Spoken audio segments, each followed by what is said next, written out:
I pull up, you know I be moving. Moving the floor and I'm cruising. The money I'm speaking is fluent. All of my business booming. Stacking my cash in abundance. Yo les postos, c'est Sacha, bienvenue dans cette nouvelle vidéo où on va encore parler du transfert probable de Sadio Mané au Real Madrid. Beaucoup d'avancées dans le conseil d'administration du Real se sont penchés sur le prochain mercato d'été, notamment au niveau des ventes, mais aussi d'une arrivée. Voilà, d'une arrivée d'une star mondiale.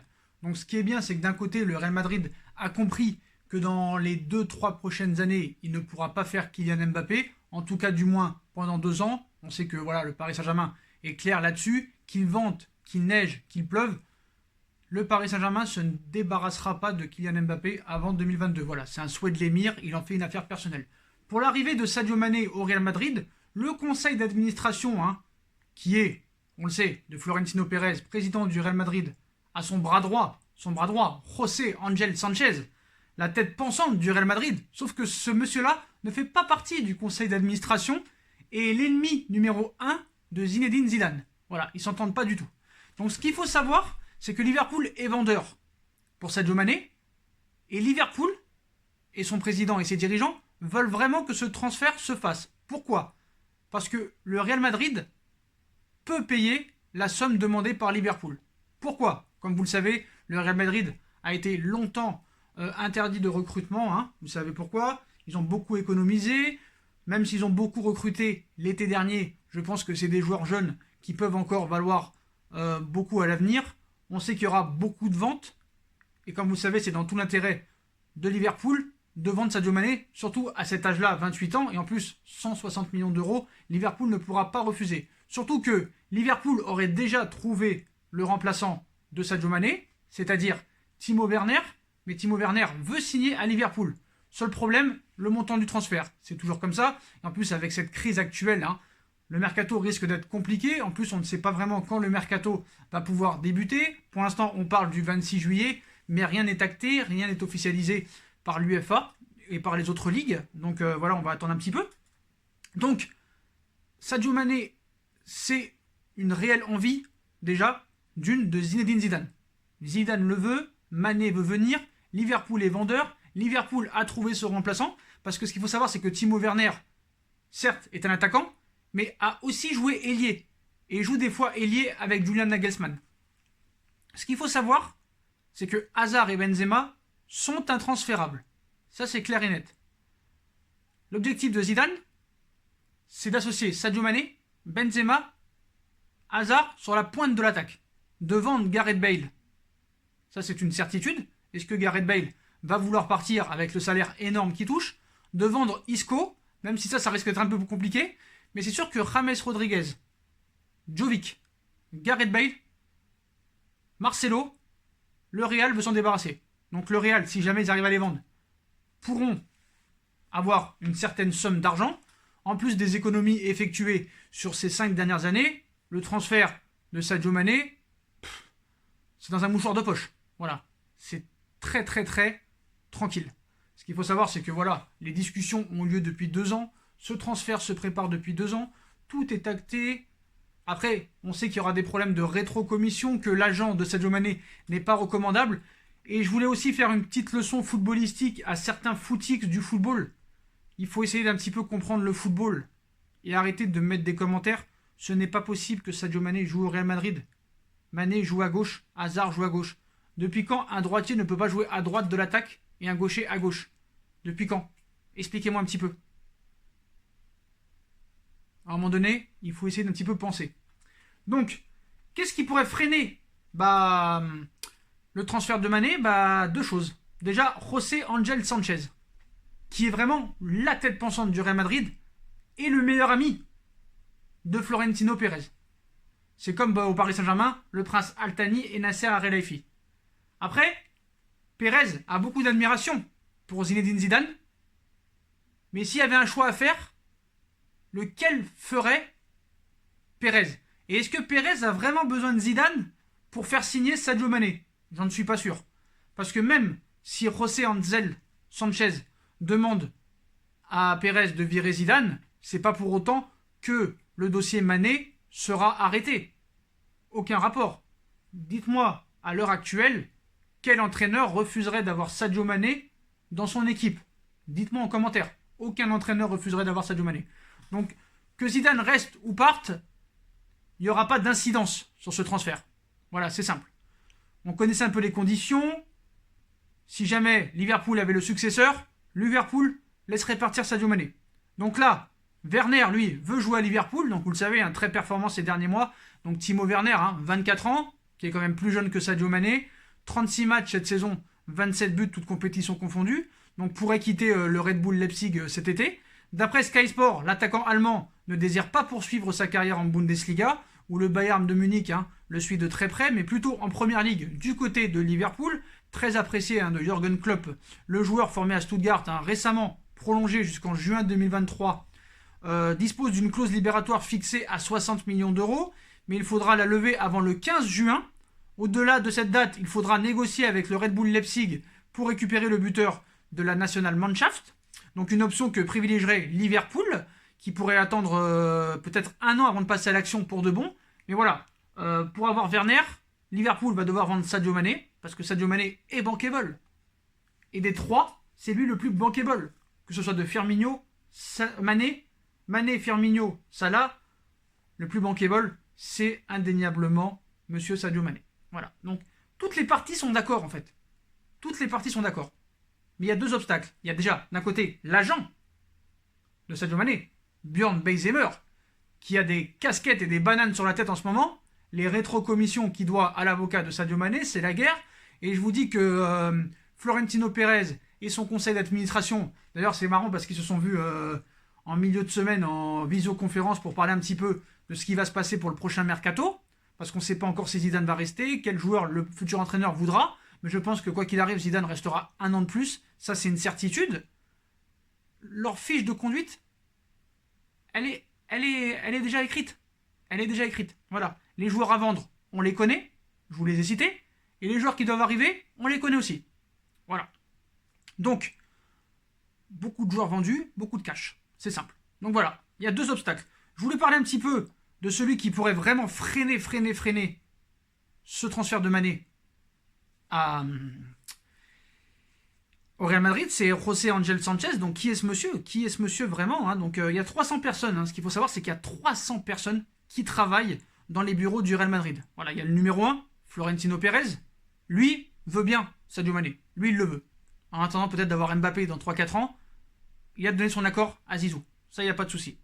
Et puis il y a le numéro 1 bis, on va dire. Voilà, le numéro 1 bis, qui est peut-être même au même statut que Pérez, José Ángel Sánchez, qui lui, rien que pour faire chier à Zidane, ferait tout pour que Mané ne vienne pas au Real. Il faut le savoir. D'ailleurs, il a toujours empêché Zidane d'avoir les joueurs qu'il voulait. C'est-à-dire Kanté et surtout Paul Pogba l'année dernière. C'est là qu'a commencé les grosses tensions entre Pérez, Sanchez et Zidane. Et Zidane voulait absolument Pogba. Il voulait Pogba l'année dernière. Et ça ne s'est pas fait. Donc qu'en est-il de cet homme présent au club depuis plus longtemps que Florentino Pérez? Donc il est directeur général, cela ne veut pas dire grand-chose en vrai. Directeur général dans un club, c'est plutôt un poste créé pour pouvoir justifier l'importance de celui qui l'occupe. Et de quelle importance parle-t-on au juste? Celle des arrivées par exemple de Beckham, de Michael Owen, de Ruud van Nistelrooy, de Kaka, de Mourinho ou encore de Benitez. Voilà, tout ça c'est pas Pérez qui l'a fait, c'est José Sánchez. Voilà, ça faut le savoir. Donc une sorte un petit peu on va dire de directeur sportif, on pourrait croire. Non, car le projet de faire du Real Madrid la plus grande puissance économique de la planète football, c'est lui qui l'a pensé. Voilà, c'est lui qui l'a créé. Impliqué sur plusieurs fronts, la fonction vague de directeur général ne lui correspond pas trop mal, on va dire. Allez, on peut dire un petit peu, c'est de Sonic à Raoul, en fait. Tu vois ce que je veux dire?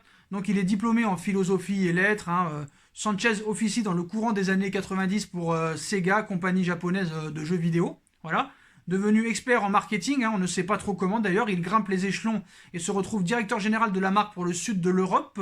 Au même moment, Florentino Pérez brigue la présidence du Real Madrid. Sa promesse d'arracher Luis Figo au Barça fait mouche et il est élu.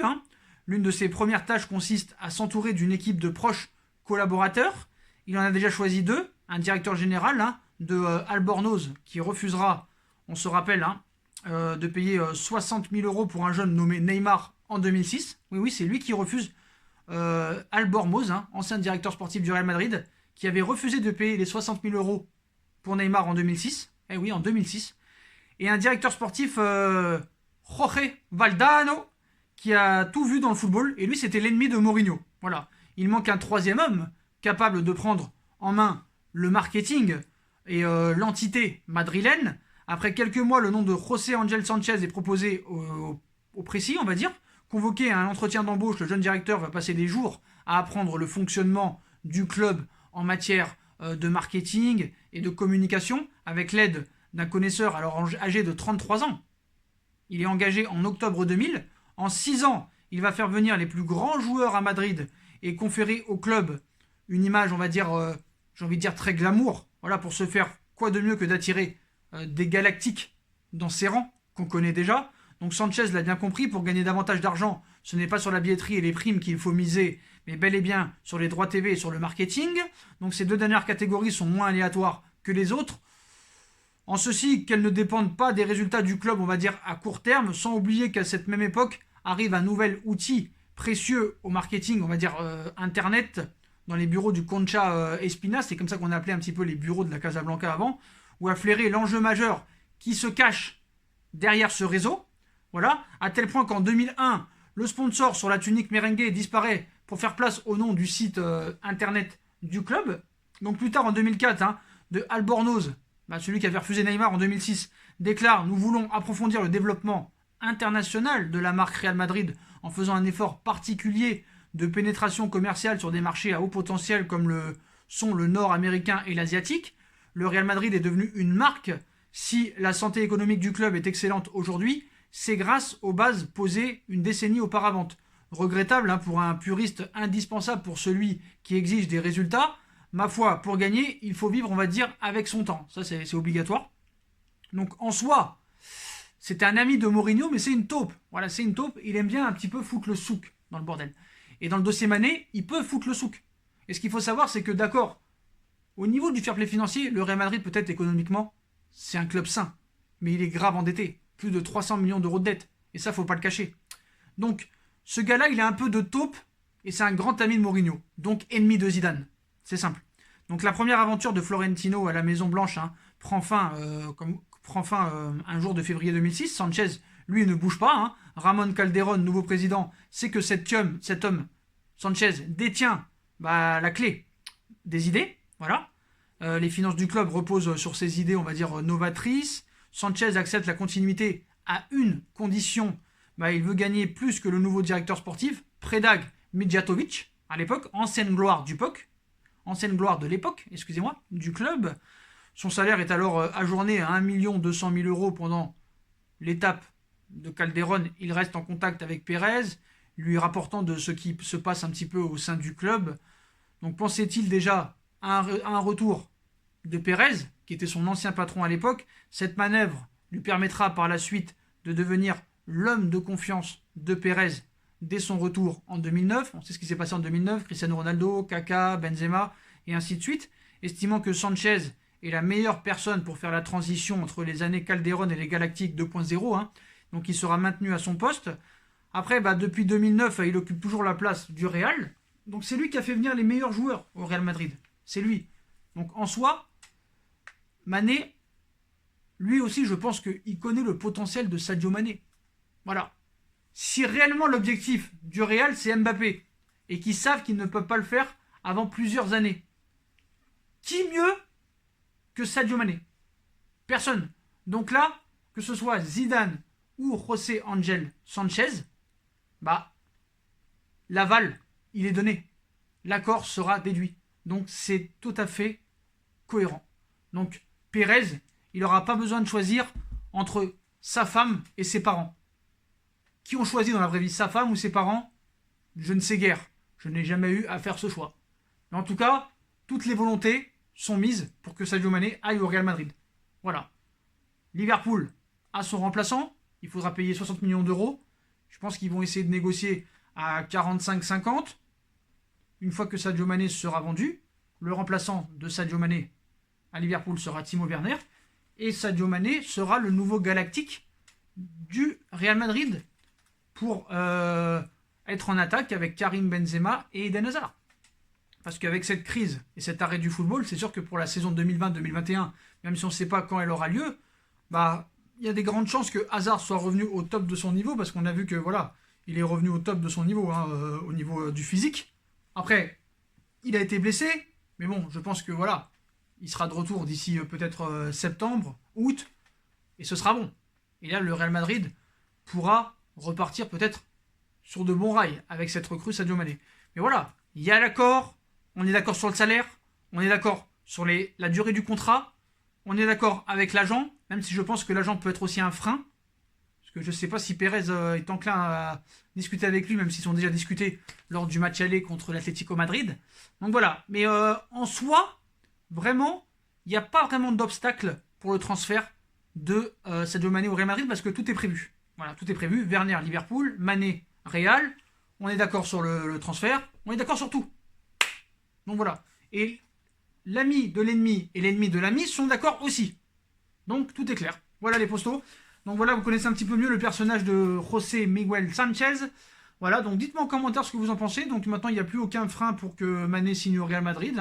Donc maintenant, on va attendre de savoir quand le mercato ouvrira ses portes. Et puis normalement, le transfert de l'été sera Sadio Mané, qui va signer au Real Madrid normalement pour un contrat de 5 ans et une somme avoisinant les 150 millions d'euros. Il touche 9 millions d'euros à l'année à Liverpool. Là, on lui proposerait un contrat de 12 millions d'euros par an. C'est quand même 3 millions de plus qu'à Liverpool. C'est quand même pas à négliger. Voilà les postos. Donc voilà, je compte sur vous pour me dire ce que vous en pensez en commentaire. Et je compte sur vous pour bombarder la barre de like. Donc on like, on partage, on commente, on s'abonne. On active la petite cloche pour être tenu au courant des vidéos qui vont sortir.